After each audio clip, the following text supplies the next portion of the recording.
ये तस्वीरें बता रही है हर्षवर्धन जी, झालमुड़ी का स्वाद आज बीजेपी को बड़ा मीठा लग रहा होगा और ममता बनर्जी को तीखा लग रहा होगा। नहीं देखिए, वैसे तो झालमुड़ी और संदेश दोनों बंगाल का है, मीठा तीखा, लेकिन जिस तरह की जीत हुई है भारतीय जनता पार्टी की, उसमें सचमुच उसका तीखापन थोड़ा कम हो गया होगा। अब तीखापन दूसरे के ऊपर, यानी झाल दूसरे के ऊपर आ रही तो उसका आप क्या करोगे? जैसे हम लोग यहाँ कहते हैं ना कि सरसों के तेल की झांस लग रही है आंख में, वो आ रही। तो ये जो तीखापन है, वो जो झाल है, वो तो आएगी। लेकिन सचमुच भारतीय जनता पार्टी ने जो लोकल कनेक्ट होता है, ये सामान्य बात नहीं है। ये उस वक्त भी बड़ा मजाक किया गया और कैसे विपक्ष जगह जगह रणनीति में कैसे फेल हो गया। एक दुकान पर जाकर प्रधानमंत्री झालमुड़ी खाते हैं। अब किसी ने कहा अरे वो तो एसपीजी वाले को खड़ा कर दिया, बाकायदा मीम बनाए गए, आईटी सेल ने उसको वो एसपीजी वाले को भेज दिया था। अरे वो तो एसपीजी ने पूरा घेर। अरे भाई, प्रधानमंत्री जाएंगे तो क्या आपको लगता है यूं ही राह चलते चले जाएंगे? लेकिन उसको कैसे उन्होंने कनेक्ट किया।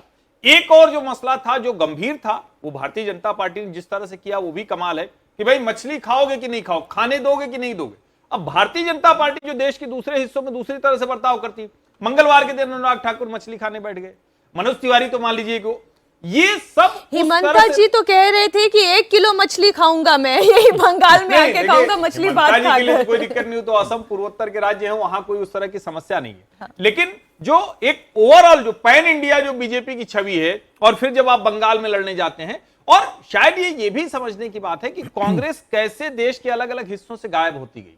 राष्ट्रीय पार्टी को अगर अलग अलग राज्यों की विविधता का सम्मान करना ना आए, उसके तौर पर उसके नेता कनेक्ट करते हुए न दिखें, तो फिर वो मुश्किल है। और भारतीय जनता पार्टी ने एक तो एक लड़ना है, झगड़ना है, रणनीति बनानी है। दूसरा क्या है जिसको हम कहते हैं सॉफ्ट डिप्लोमेसी की पिक्चर दिखा दिया, ये कर दिया, वो कर दिया। वो सॉफ्ट पॉलिटिक्स थी जो वहां के लोकल फूड से, लोकल कनेक्ट से, उससे जुड़कर दिखती थी। और मुझे लगता है कि प्रधानमंत्री नरेंद्र मोदी इसके बड़े उस्ताद हैं। एक बात मैं कहूंगा जो अंडरलाइन करना चाहूंगा, मैंने इस चुनाव में अमित शाह को मास लीडर बनने की कोशिश करते देखा।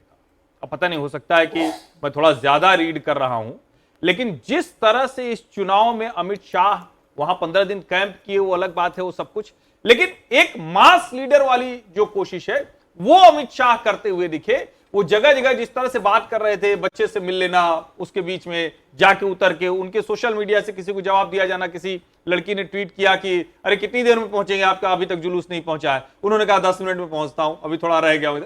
कई ऐसी चीजें दिखी जो अमित शाह, जो जिसको हम बार बार कहते हैं कि एक सख्त छवि वाला आदमी, एक एग्जीक्यूटर आदमी, मैनेजमेंट वाला आदमी, उसको मास लीडर के तौर पर भी कन्वर्ट होते हुए हमने बंगाल में देखा है। कम से कम मैं उसको ऐसे रीड कर रहा हूं। कैंपेन को ओन किया उन्होंने, और वो सबसे बड़े रणनीतिकार तो हर कैंपेन में होते हैं बीजेपी के, इस बार फेस भी थे। मुझे लगता है सबसे ज्यादा सभाएं भी उनकी हुई हैं। ठीक बात है। और जो चैलेंज हो रहा था ममता बनर्जी का, उसे हेड ऑन वही ले रहे थे। मतलब जिस तरह से जब वो कुछ चैलेंज करती थी, रुक के दिखाओ, ये करके दिखाओ, तो सीधा सीधा उसका जवाब उन्हीं की तरफ से जिस तरह से आ रहा था।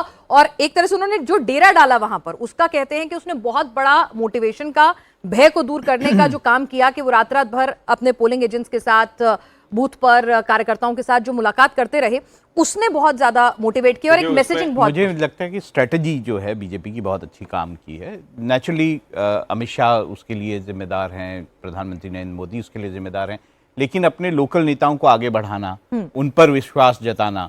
दूसरी स्ट्रेटजी में ममता बनर्जी पर डायरेक्ट अटैक ना करना, टीएमसी के रूल को लेकर बात करना, ये सारी स्ट्रेटजीज उनकी काम की। दूसरा, हिंदू कंसोलिडेशन बिल्कुल सामने दिखाई देता है। ममता बनर्जी का जो मुस्लिम कंसोलिडेशन का कोशिश थी, 43 सीट्स मान लीजिए, वहाँ पर 50% से ऊपर मुस्लिम बहुल्य सीटें हैं, उसमें से अगर वो 12 सीटें लूज करती हैं इस इलेक्शन में, तो नेचुरली मुसलमानों ने उस तरह से वोट ममता बनर्जी को नहीं किया। वो उनके एडमिनिस्ट्रेशन के कारण नहीं किया, जो खराब एडमिनिस्ट्रेशन के कारण, या फिर मुस्लिम वोट बटा, जो भी है ये एनालाइज। मुर्शिदाबाद में 4 फ्रेगमेंटेशन में वोट बटा है, जो भी हम डेटा एनालिसिस कर रहे थे, 4 जगह। तो मतलब जो कंसोलिडेशन की बीजेपी को हराने के लिए सब एक मुश्त आ जाएंगे, घर से बाहर निकलेंगे, सब दूर दराज से आ रहे हैं, वो परसेप्शन भी यहाँ पर खत्म हुआ है। और कहीं ना कहीं जो एक बात होती है कि भाई ठीक है, मुसलमान जो है एक तरफ आ रहा है, वो अपीजमेंट की जो पॉलिटिक्स है, वो भी कितने दिन कोई पार्टी इस तरह से चला सकती है, ये माइनॉरिटी भी अपने आप में कहीं। अपीजमेंट की पॉलिटिक्स दोनों तरह से है, वो सिर्फ हिंदू मुस्लिम नहीं है। अपीजमेंट की पॉलिटिक्स तो ये भी है कि हम 1500 रुपए देंगे या 3000 रुपए देंगे। तो अपीजमेंट की पॉलिटिक्स ये भी है कि आप अगर प्रेग्नेंट है तो हमारे को 21,000 रुपए देंगे। वो अपीजमेंट की पॉलिटिक्स हर जगह है। और वो क्या महाराष्ट्र में सक्सेसफुल हो रही है आफ्टर इलेक्शन में बोल रहा हूँ। महाराष्ट्र में जो महिलाओं को पैसे मिलने थे उसमें मुश्किलें हो रही है, लोग गलत तरीके से गलत चीजें उसमें रजिस्ट्रेशन कर रहे हैं, 80,000 गलत रजिस्ट्रेशन हुए उसमें। तो ये चीजें भी देखने वाली है, ये इलेक्शन के बाद की चीजें। पर हाँ, एक बात जो गौर करने वाली विजय जी, वो भय के बिना एक चुनाव हो पाया है, ये सबसे ज्यादा चर्चा का विषय बना है। भय बनाम भरोसे का चुनाव, ये बीजेपी का सिर्फ नैरेटिव नहीं था, वहां पे लोग कितने भयभीत थे ये हमने अलग अलग रिपोर्ट्स में देखा है। तो ये अगर भय नहीं होगा तो फिर बीजेपी जीतेगी, ये विश्वास वहां की जनता में अमित शाह पैदा कर पाए।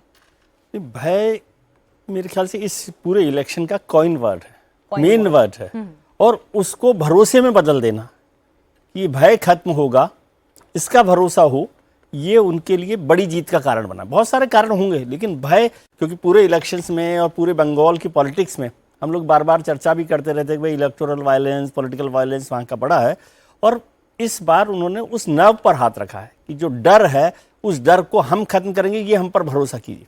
और यदि मैं भारतीय जनता पार्टी की पॉलिटिकल हिस्ट्री को देखूं, इलेक्टोरल हिस्ट्री को देखूं, तो उनके लिए ये विनिंग वर्ड है, विनिंग कॉइन है।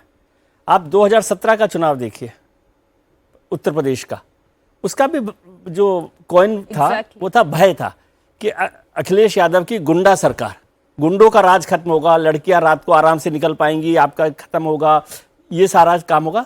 वो वर्ड, कॉइन वर्ड वहां पर काम आया और सरकार बनी। ये बिहार का चुनाव देखिए, भारतीय जनता पार्टी की सरकार है लेकिन वो पुराना भय जो है वापस लेकर आ रहे हैं लालू यादव का कि ये गुंडा राज आ जाएगा अगर यहाँ आए, तो वो भी कॉइन वर्ड है। 2007 का आप लोगों ने पता नहीं देखा कि नहीं देखा, वो गुजरात का चुनाव, नरेंद्र मोदी मुख्यमंत्री हैं और उन पूरी सभाओं का कॉइन वर्ड था भय। जब मुख्यमंत्री बोला करते थे कि सबसे इंपॉर्टेंट चीज है कि लड़का रात को घर लौटेगा कि नहीं, बिल्कुल ये जो भय है, लेकिन भय केवल कह देने से नहीं होता ना, उसका भरोसा भी हो कि जब आप आएंगे, पहले तो पहचाना कि ये सबसे बड़े मुद्दा पहले पहचानना एड्रेस किया उसको, यस।